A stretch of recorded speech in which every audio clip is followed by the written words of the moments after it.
শরীরে এখনো তেজ বেশি তো, এই জন্য এত গরম গরম কথা। তোমার তেজ একটু কমায় দেই। বলে দিছে জিন্দান খানায় নিয়ে বন্দি করো, খানা দানা বন্ধ, একটা দানা খাইতেও দিবা না, আর এক ফোঁটা পানিও পান করতে দিবা না। ডাক্তারকে বলে রাখছে নারী পরীক্ষা করতে থাকবি, যখন দেখবি যে একেবারে শেষ মুহূর্ত, এখন খাবার দাবার না দিলে আর বাঁচবে না, ওই সময়ে নিয়ে খাবার দিবি। খাবারটা কি দিবি সেটাও ঠিক করে দিছে। বলছে যে মুসলমানদের ধর্মে যে জিনিস হারাম সেটা দিবি, শুয়োরের গোশত আর মদের মদ মিশানো পানি।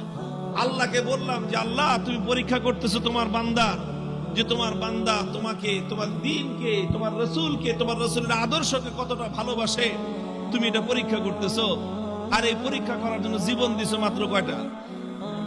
একটা মাত্র জীবন দিছো। আর ওই একটা জীবন দিয়ে আল্লাহ তোমাকে কিভাবে দেখাবো যে আমি তোমাকে আর তোমার দ্বীনকে কতটা ভালোবাসি? তুমি আমাকে 1000 জীবন দান